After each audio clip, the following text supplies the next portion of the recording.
पहलगाम में बेगुनाह पर्यटकों को धर्म पूछकर मारने वाले दरिंदों को भारत ने जो जवाब दिया है, उसकी गूंज अब सिर्फ एलओसी के पार ही नहीं, यूरोप के सरजमी तक सुनाई दे रही है। And where was the US in this process? Well, the US was in the United States. Modi ji ने काफी हार्ड स्टेटमेंट्स दिए हैं और जयशंकर साहब ने भी अपनी तरफ से एक इंटरव्यू दिया जिसमें भी काफी हार्ड स्टेटमेंट्स गए हैं। और इधर सीज फायर पर ट्रंप के दावे को विदेश मंत्री एस जयशंकर ने खारिज किया है। उनको कोई रोक नहीं सकता और कोई ट्रंप जो दिन में 70 दफा ये कहते हैं कि जी ये कौन ट्रंप कौन होता है। नरेंद्र मोदी उनकी तरफ से ये खिताब इस बात की अक्कासी करता है कि पाकिस्तान और हिंदुस्तान अभी भी जंग के धाने पर मौजूद है। फिर उसके साथ साथ उन्होंने जो एक इम्पॉर्टेंट बात की है ना, वो ये कहते हैं कि भारत के ऊपर कभी भी अब दहशतगर्दी का अटैक हुआ तो भारत फिर हमला करेगा। पाकिस्तान का एक साल का बजट $10 बिलियन का है डिफेंस का, उसमें अगर एक झटके के अंदर 4 दिन के अंदर आपने इनको $8 से $10 बिलियन का ऑलरेडी झटका दे दिया है। तो starting with field marshal, fooled marshal, fried marshal. Bharat इस लड़ाई को बगैर लड़ाई के जीतना चाहता है। पाकिस्तान को बंजर करना, पाकिस्तानियों को प्यासा मारना, पाकिस्तानियों को अपनी ग़िज़ाई जरूरत के लिए दुनिया के सामने हाथ फैलाने पर मजबूर करना, ये है भारत का एजेंडा। हमारे मीडिया ने तो 71 में जो ब्लेटेंट रिपोर्टिंग की थी, सरीहन झूठ बोलते रहे। चीन का ये तगड़ा मैसेज है पाकिस्तान को कि अगली बार भारत भी चार दौड़ेगा तो फिर चीन आपका साथ नहीं देगा। चीन हमें अक्ल दिलाने की कोशिश कर रहा है इस हवाले से, अगर आपने चीन की बात ना मानी। जय हिंद दोस्तों, स्वागत है आपका हिंदुत्व इसमें। भारत ने पाकिस्तान को धूल चटाई और अमेरिका को उसकी हद में रहने का सबक सिखा दिया।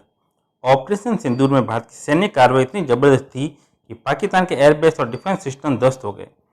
दहशत में डूबी पाकिस्तानी सेना ने खुद भारत को फोन कर सीज फायर की भीख मांगी और यही था भारत की निर्णायक जीत का क्षण। जब विदेश मंत्री डॉक्टर एस जयशंकर से अमेरिका की भूमिका पर सवाल हुआ तो उन्होंने साफ कहा, बातचीत सीधी भारत और पाकिस्तान के बीच हुई, अमेरिका बस फोन करता रहा, देखता रहा। और फिर आया प्रधानमंत्री नरेंद्र मोदी का वो ऐतिहासिक बयान जिसने पूरी दुनिया को चौंका दिया। अब कोई तीसरा देश बीच में नहीं आएगा, भारत अब सिर्फ पीओके खाली करने पर बात करेगा। यह संदेश सिर्फ पाकिस्तान के लिए नहीं था, ये अमेरिका को भी सुनाया गया था। भारत अब सुपर पावर से आदेश नहीं लेता बल्कि खुद फैसला करता है और अगर जरूरत पड़ी तो सुपर पावर को उसकी हकीकत भी दिखा सकता है।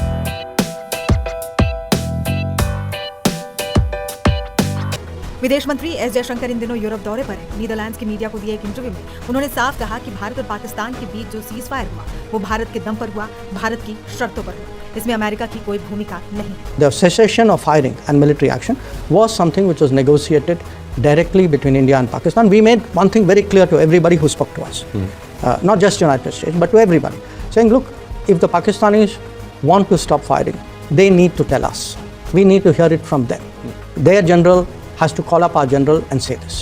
And that is what happened. America को लेकर पूछे गए सवाल के जवाब में जयशंकर ने कहा कि भारत और पाकिस्तान की तरफ से द्विपक्षीय स्तर पर युद्ध विराम का फैसला किया गया था, इसमें अमेरिकी राष्ट्रपति डोनाल्ड ट्रंप की कोई भूमिका नहीं। आगे विदेश मंत्री एस जयशंकर ने दुनिया को दो टूक बता दिया कि पाकिस्तान को मासूम दिखाने का नाटक बंद करो। इंटरव्यू के दौरान उन्होंने स्पष्ट किया कि आतंकवाद पर अब भारत की नीति साफ है कि सहना नहीं है, जवाब देना है। पाकिस्तान आतंक से जुड़ा नहीं है, ये कहकर दुनिया को बहकाने की जो कोशिश है इस्लामाबाद करता रहा है, भारत ने उस पर सीधा हमला किया। पाकिस्तानी फौजियों से लड़के भारत को क्या मिलेगा? हमारे फौजी तो वैसे भी शहीद होते रहते हैं, तो भारत अपने फौजी क्यों मरवाएगा हमारे साथ लड़ाई करके? भारत इस लड़ाई को बगैर लड़ाई के जीतना चाहता है। पाकिस्तान को बंजर करना, पाकिस्तानियों को प्यासा मारना, पाकिस्तानियों को अपनी ग़िज़ाई जरूरत के लिए दुनिया के सामने हाथ फैलाने पर मजबूर करना, यह है भारत का एजेंडा। आपको इंदिरा गांधी की बात याद है? भारत ने एक कल्चर की यरगाल की थी पाकिस्तान के ऊपर कि हम अपना कल्चर पाकिस्तान में ले जाएंगे, अपनी फिल्म के जरिए, अपने ड्रामा के जरिए हम अपना कल्चर लेकर जाएंगे पाकिस्तान में। फिर अब जो है वो उनका एक बड़ा पुराना एक ख्वाब है।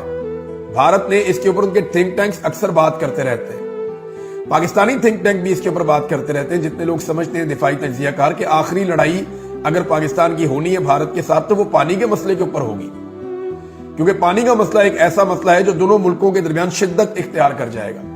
देखिए, एमपीज का डेलीगेशन बाहर है इस टाइम पे, आप अपना नैरेटिव फैलाने की कोशिश कर रहे हो, जहां पर आप दुनिया को बताने की कोशिश कर रहे हो कि साहब ये है पाकिस्तान, ये काम करता है, ऐसी ऐसी चीजें वो करता है और इसके अगेंस्ट में हमने जो भी कार्रवाई करी और आगे भी करेंगे। तो इस नैरेटिव को लेके आप दुनिया में जा रहे हो।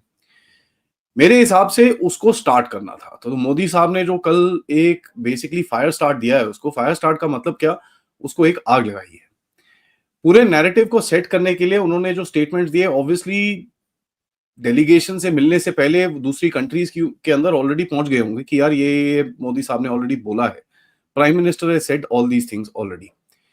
तो ये स्टेटमेंट्स उनके पास ऑलरेडी पहुंच गए होंगे where he has basically started the process, and इसके ऊपर अभी ये एमपी जाके ये लोग काफी सारी बात करेंगे। कल मोदी साहब का मूड बड़ा अलग था, उन्होंने काफी बड़ी बड़ी बातें कही कि भाई मेरे अंदर सिंदूर बहता है ये वो, लेकिन मूड जिसको दर्शाता है उसके लिए एक छोटा सा वीडियो देखते हैं and then we will kind of talk about what he said, and इसके बारे में थोड़ी और बात करेंगे। जब मैं दिल्ली से यहाँ आया तो बीकानेर के नाल एयरपोर्ट पर उतरा। पाकिस्तान ने इस एयरबेस को भी निशाना बनाने की कोशिश की थी, लेकिन वो इस एयरबेस को रत्ती भर भी नुकसान नहीं पहुंचा पाया। और वहीं यहां से कुछ ही दूर सीमा पार पाकिस्तान का रहीम यार खान एयरबेस है। पता नहीं आगे कब खुलेगा। आईसीयू में पड़ा है। भारत की सेना के अचूक प्रहार ने इस एयरबेस को तहस नहस कर दिया है। साथियों, पाकिस्तान के साथ न ट्रेड होगा न टॉक। अगर बात होगी तो सिर्फ पाकिस्तान के कब्जे वाले कश्मीर की। उन्होंने बेसिकली अपना नैरेटिव बड़ा क्लियरली सेट कर रखा है कि भैया बात हम कोई करने नहीं वाले, कोई ट्रेड रूट नहीं होने वाला, कुछ नहीं होने वाला, there is no talks and nothing like that. बातें होंगी तो सिर्फ टेररिज्म पे होंगी, भैया हमारे टेररिस्ट कब वापस कर रहे हो, ये जो तुम लोगों ने छुपा रखे हैं, और दूसरी बात होगी भैया हमारा पीओजे कब वापस कर रहे हो आप। That is just about it. तो ये एक नैरेटिव क्लेंजिंग बोलते हैं इसको, कि जब आप दुनिया में एक आउटरीच करने जा रहे हो तो एक बीच में आके आपको अपना नैरेटिव क्लेंजिंग और नैरेटिव बिगिनिंग करना पड़ता है। आज उन्होंने खिताब में इसी चीज़ को है वो दोबारा दोहराया है कि हम जो है अब वो पीछे रुकने वाले या हटने वाले नहीं है। भारत के अंदर अब कोई भी दहशतगर्दी का वाक़या होगा तो भारत दोबारा उनके ऊपर हमला करेगा जो इन्वॉल्व होगा।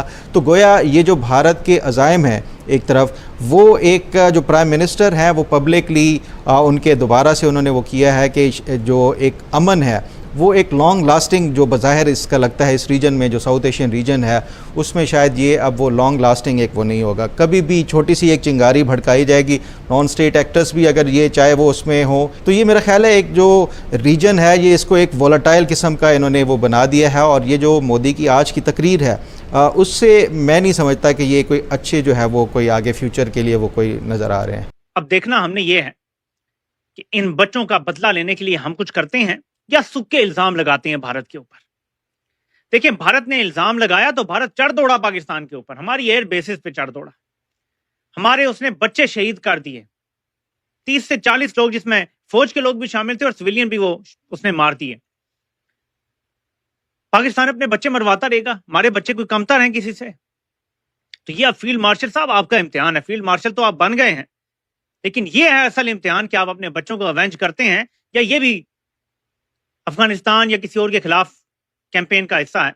इसलिए ये बिल्कुल लुग़्व बात है। पाकिस्तान पे ड्रोन हमला करने की कैपेसिटी, हैसियत और अहलियत सिर्फ पाकिस्तानी फौज के पास है इस टाइम। और ये जो खुलदार में वाकया हुआ है एपीएस का, साबित तब होगा कि ये भारत ने करवाया जब हम भारत को जवाब देंगे। अगर हमने जवाब नहीं दिया तो फिर इसके भी पीछे दाल में काला ये कौम को नजर आना शुरू हो जाएगा। तो उम्मीद है कि भारत को तगड़ा जवाब दिया